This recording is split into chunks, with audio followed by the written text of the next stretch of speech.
When the dignity of a former lawyer is put to the test in a simple supermarket, his world changes.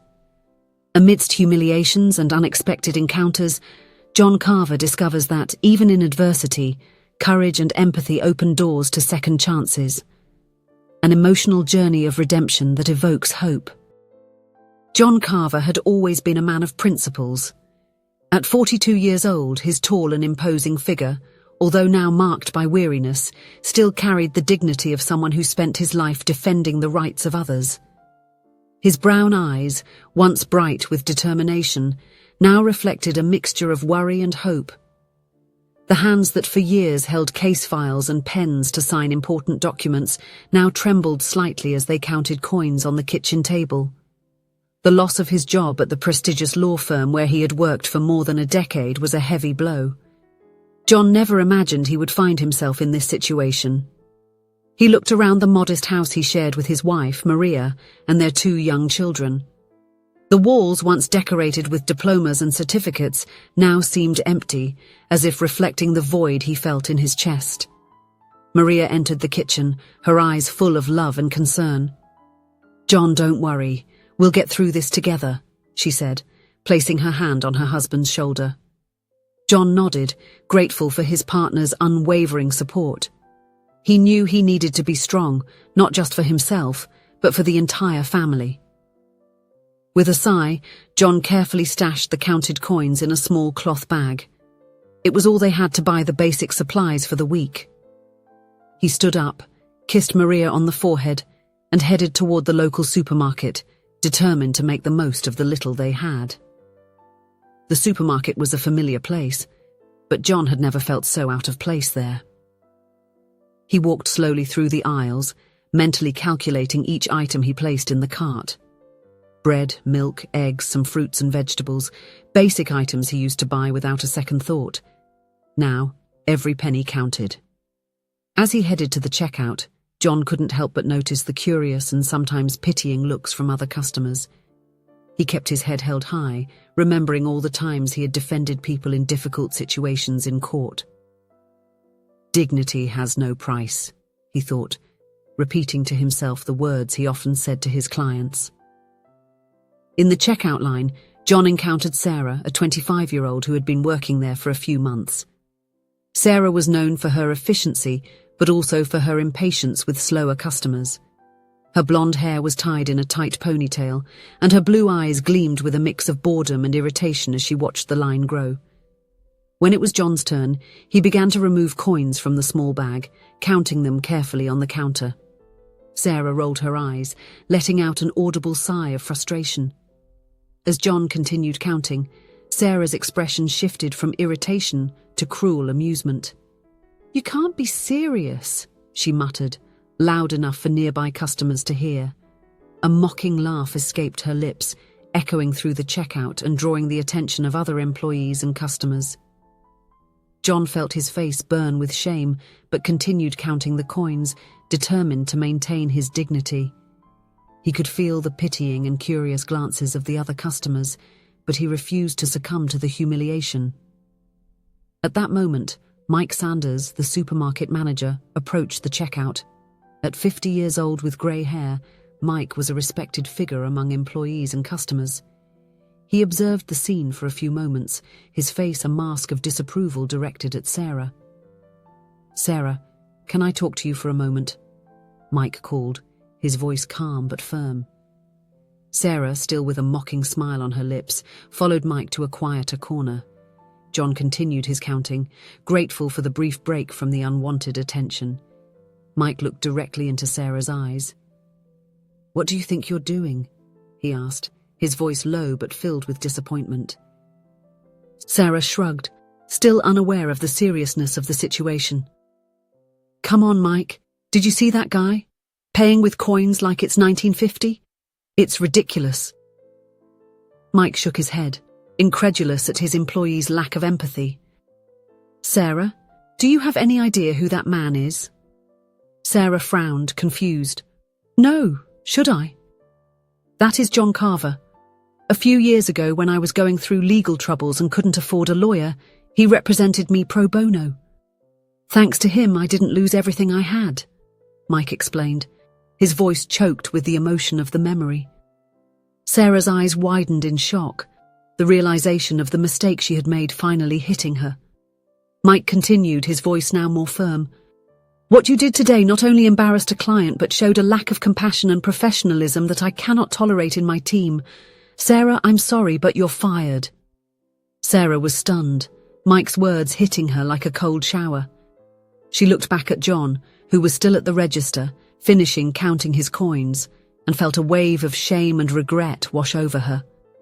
Meanwhile, John finally finished counting the money, handing it to another employee who had taken over at the register. He picked up his bags, ready to leave, when Mike approached. "Mr. Carver," Mike called, extending his hand. "Mike Sanders, I don't know if you remember me." John looked at Mike, a spark of recognition in his tired eyes. "Mr. Sanders, of course I remember. How are you?" Mike smiled, genuinely happy that John remembered him. "I'm fine, thanks to you. Mr. Carver, I couldn't help but notice your current situation. Is there anything I can do to help?" John hesitated, pride battling with need. "I appreciate it, Mr. Sanders, but I'm fine. These are just tough times, I'll get through them." Mike nodded, respecting John's dignity but not giving up. "I understand, but actually I have a proposal for you. Our supermarket has been facing some legal issues lately, nothing serious, but we could use the guidance of an experienced lawyer. Could we consider a temporary consultancy agreement?" John's eyes lit up with a mix of surprise and hope. I would be honored, Mr. Sanders. But are you sure?" "Absolutely," Mike replied with a warm smile. "Actually, if you can start next week, that would be great." John gratefully accepted the offer, feeling as if a huge weight had been lifted off his shoulders. As he left the supermarket, he couldn't help but think about how life could change in a matter of minutes. In the weeks that followed, John immersed himself in his new role as the supermarket's legal consultant. His knowledge and work ethic impressed not only Mike, but the entire team. John felt invigorated, using his skills to help solve problems and improve the store's operations. One day, while working in his makeshift office at the back of the supermarket, John heard a hesitant knock on the door. Looking up, he saw Sarah, the former cashier, standing at the entrance, her eyes red and swollen from crying. "Mr. Carver," she said, her voice trembling. "Can I speak with you for a moment?" John nodded, indicating the chair in front of him. Sarah entered, sitting down with her hands clasped in her lap, clearly nervous. "Mr. Carver, I came to apologize," she began, her voice barely above a whisper. "What I did that day was unforgivable. I was cruel and insensitive, and there's no excuse for that." John watched the young woman in front of him, noting the sincerity in her eyes. "I appreciate your apology, Sarah, but may I ask, what led you to act that way?" Sarah took a deep breath, gathering the courage to share her story. "A few years ago, my family was the victim of a corrupt lawyer. He convinced us to invest all our savings in a scheme that turned out to be a fraud. We lost everything." Tears began to stream down Sarah's face as she continued. "Since then, I've had difficulty trusting lawyers. When I saw you that day, all the resentment and anger I had been holding in came to the surface. I know it's no excuse, but I acted on impulse, based on my own traumas." John listened attentively, feeling a mix of compassion and understanding. He remembered his own struggles, how easy it was to judge others without knowing their stories. "Sarah," John said softly, "I understand your pain. What you and your family went through was terrible, and I'm very sorry for that. But not all lawyers are the same, just as not all supermarket cashiers are the same." Sarah nodded, wiping away the tears. "I know that now.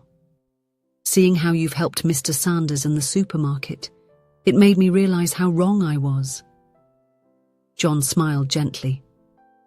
"You know, Sarah, there's a Bible verse that says, 'Blessed are the merciful, for they shall obtain mercy.' We all make mistakes, but the important thing is to learn from them and move forward." John's words deeply touched Sarah. She felt as if a huge weight had been lifted off her shoulders. Thank you, Mr. Carver. Your understanding means a lot to me. John thought for a moment before speaking again. Sarah, are you currently looking for a job? Sarah nodded, surprised by the question. Yes, but it's been difficult. My dismissal from the supermarket didn't help much. Well, John said, picking up a piece of paper and a pen, I know the owner of a store not far from here. He's looking for someone to work in customer service.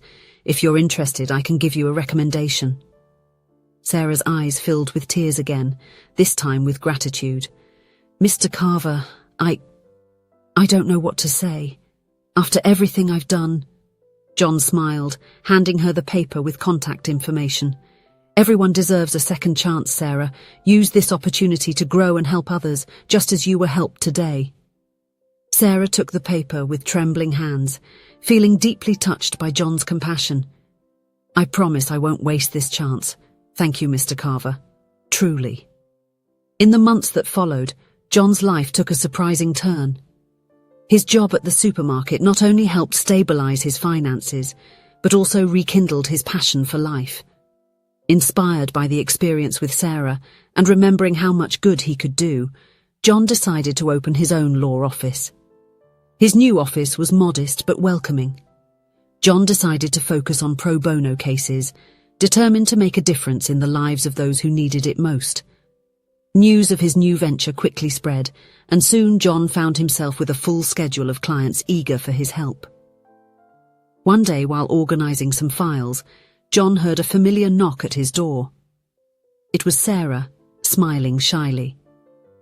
Mr. Carver, she said, entering the office, I wanted to thank you again. The job at the store has been wonderful, and I really feel like I'm making a difference in people's lives. John smiled, genuinely happy to see Sarah's progress. I'm glad to hear that, Sarah. You deserve it.